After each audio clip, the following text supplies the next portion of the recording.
Well, hello and welcome to Misheard Song Lyrics Podcast. We're in Season 3, Episode 141, and we're doing our first ever Sister Sledge misheard song lyric. So the misheard song lyric is, just let me staple the vicar. And then the correct lyrics is, just let me stay for the record. All right, so many online and social media sites, videos, articles have touched on the specific misheard song lyric about stapling the vicar. And then for those who don't know what a vicar is, I had to also look it up myself. I knew it was some kind of clergyman or someone of the cloth. Just going around looking on the internet, a vicar, at least in the Roman Catholic Church, is a representative or deputy of a bishop. So that's definitely someone in the church and has a higher standing. Well, put a pin on that because we'll be touching on a connection regarding vicar, the misheard song lyric, and the Catholic Church in a little bit. But a little bit more about what we want to know about the family considered Sister Sledge. I know, a teaser, so hold on.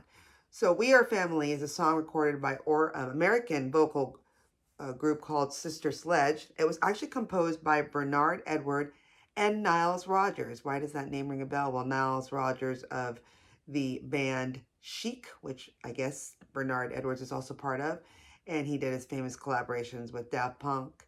And several years ago, Random Access, I actually have the actual CD. That's how long ago.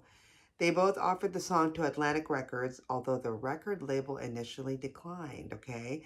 And then the track was released as a single from the album of the same name in April of 1979. Yours truly was a mere 7.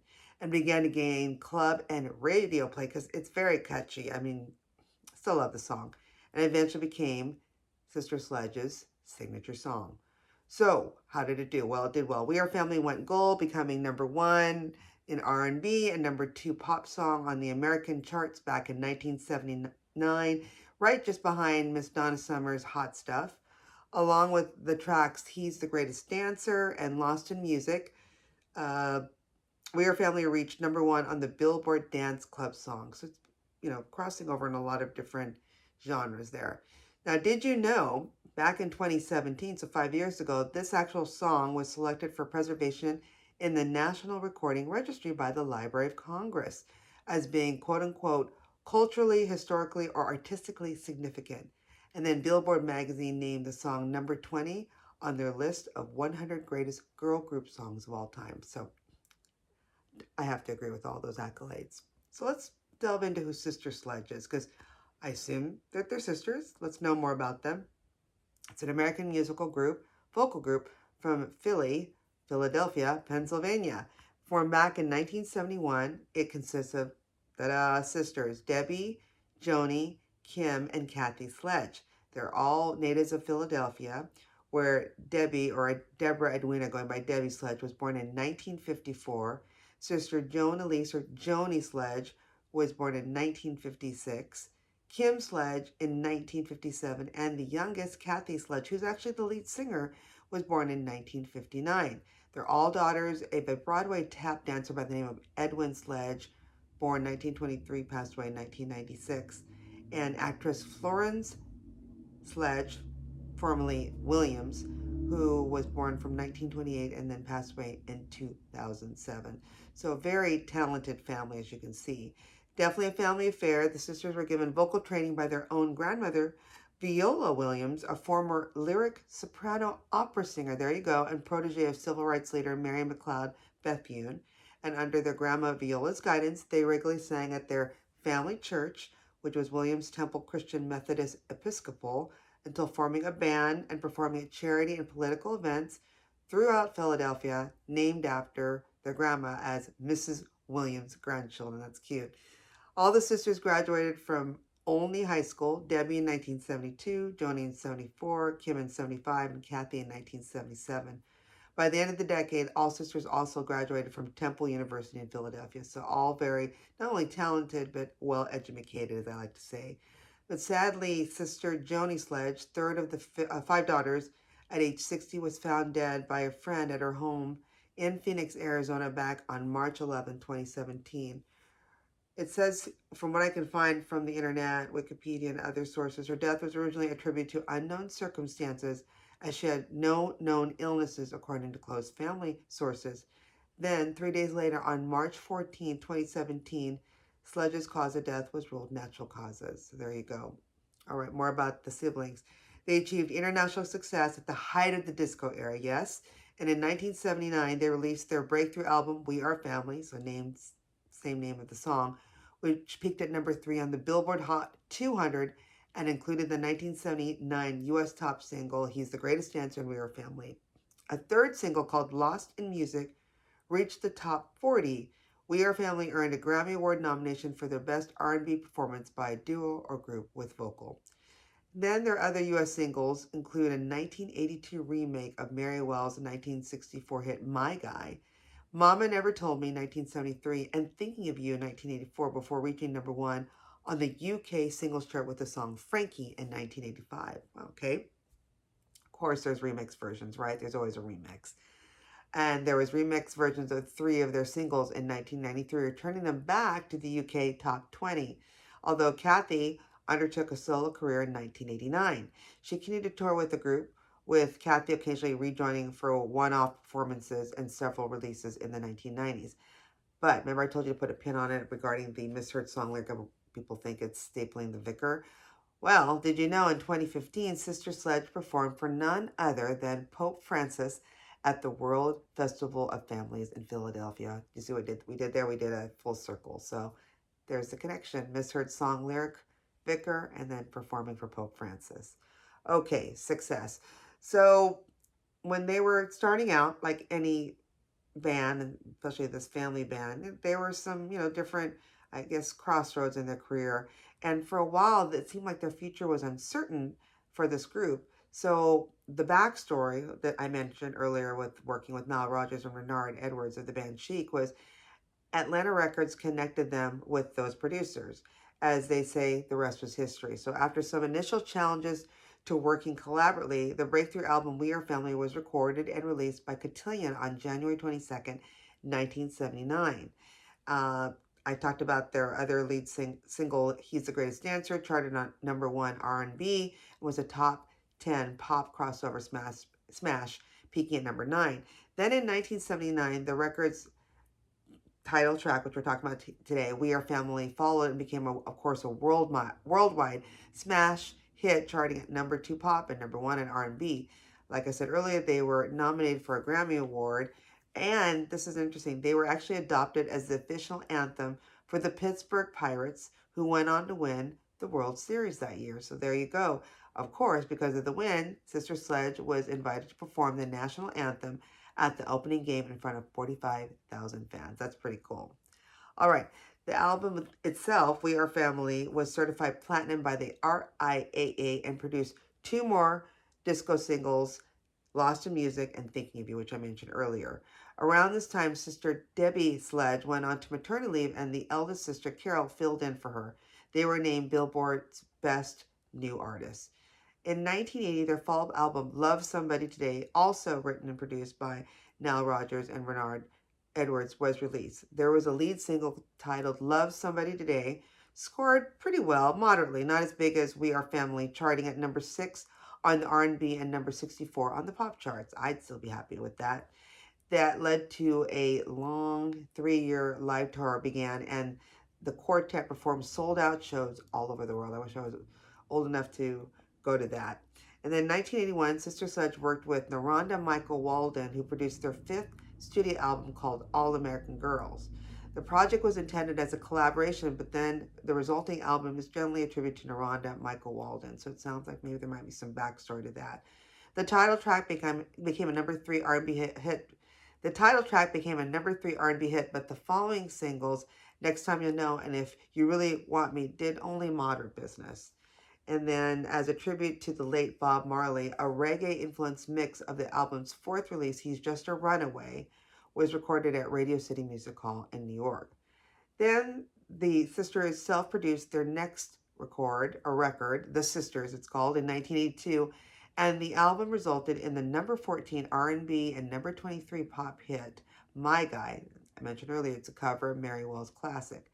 Did you know that the group actually appeared in the March 1984 episode of the Jeffersons, all moving on up, there you go, entitled My Guy George, in which they performed the song. Okay, I have to find that on YouTube. All right, let's talk about more behind that song, We Are Family. How was it created? We also, we know now that Niles Rodgers and Bernard Edwards helped wrote it, but what's the backstory? So they had their first hit, they being Niles Rodgers and Bernard Edwards, with Dance, Dance, Dance, Yowza, Yowza, Yowza. And then Atlantic Records president Jerry L. Greenberg wanted them to, as a pair, write and produce for other acts on the label.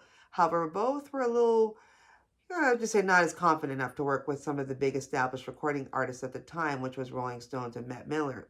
They also felt that if they worked as Greenberg had suggested, credit for a hit would just go to those bigger acts, right?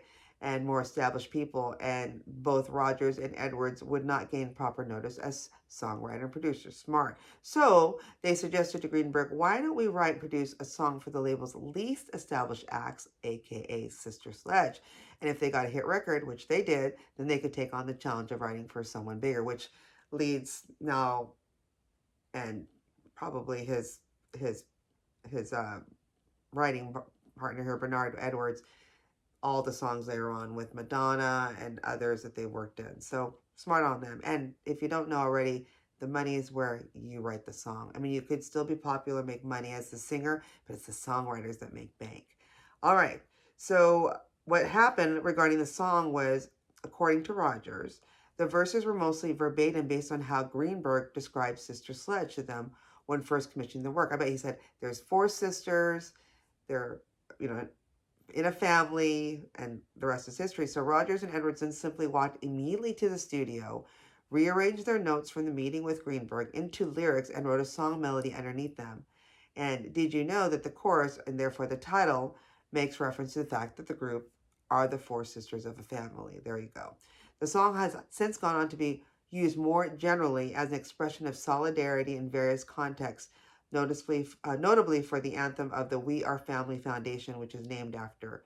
And what I didn't know was, and I mentioned earlier that the youngest member, Kathy Sledge, was also the lead singer. Well, when they did the recording of We Are Family, it was recorded in a single take by then 19-year-old Kathy Sledge, which is amazing. That means she's on point. Okay, music video, have you seen it? So when I did a first search, I got really confused because there's actually 2 music videos, and both say they're official. The first one I found said Sister Sledge, We Are Family, in parentheses, official music video, has all 4 members looking beautiful in sequins, red outfits, singing and dancing in front of a fake city block soundstage. And then it cuts over with them green screened over photos of their childhood. Hilarious.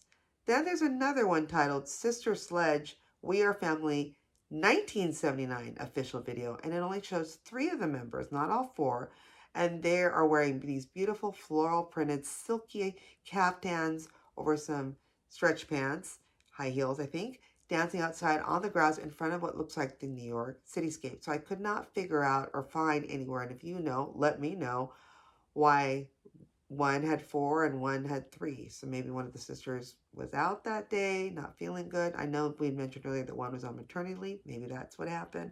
Anywho, there's 2 different music videos out there. All right, there's a lot of covers you can imagine. So one of the most notable, or more notable, is Babes in Toyland, which when I did more, background on Babes in Toyland, I guess there's the lead singer, guitarist, is from where I'm from, Pacific Northwest, in a small town called Woodburn, Oregon. So that was interesting to find. Well, they covered it, and it was a dance club hit in the U.S. It peaked at number 22 at the Billboard Hot Dance Music Club Play chart back in 1995. In addition, Mr. Niles Rodgers, who wrote this originally, organized a re-recording the song in 2001 to benefit the September 11 attacks. This in turn led to his co-creation of the We Are Family Foundation. And what it is a global charity name for the song and designed to inspire and educate young people to find solutions to problems such as hunger and illiteracy that impede world peace. That's pretty cool. Then Rodgers also produced a version featuring characters from the popular television shows from PBS, Kids, Nickelodeon, and Disney, such as SpongeBob SquarePants, Sesame Street. This version of We Are Family, sung by all these different characters, was aired on the Disney Channel Let's see here. It looks like it was aired on the Disney Channel, Playhouse Disney, Nickelodeon, Nick Jr., and PBS Kids back on March 11, 2002, about 20 years ago now, and was subsequently commercially released on DVD in 2005 as a public service announcement to promote diversity and tolerance. Well, it was attacked by an evangelical group which felt that SpongeBob promoted homosexuality. I had no idea about that. Anyway, there you go. Then in December of 2007, the song was announced as one of the 2008 inductees to the Grammy Hall of Fame. That's cool. It also appeared in the 2001 Coming to America film played by a fictional band called Sexual Chocolate and sung by Eddie Murphy as Randy Watson. And last but not least, I remember it. Back in 1996, the song appeared repeatedly from the opening to the closing of the comedy called The Birdcage, La Cage aux Folles, that was redone, which was set in South Florida's South Beach Art Deco district, with all the main characters played by Robin Williams when he was still with us, Gene Hackman, Diane Wiest, Callista Flockhart, Nathan Lane, Hank Azaria, Dan Futterman, and Tom McGowan, and Christine Baranski, and the entire Birdcage cast and audience sum and drag, singing and dancing to the number. So this song is a delight. I love that it is still kicking, and that the sisters of Sister Sledge are being remembered from this. And who knows, there's probably going to be more covers and tributes to this because it's such a beautiful and fun song of the era. And now, if you have any great suggestions like this misheard song lyric, send it to misheard, that's MISSHEARD songs @gmail.com, or just send it to any of our social media sites. Till then, keep singing these songs wrong. Bye!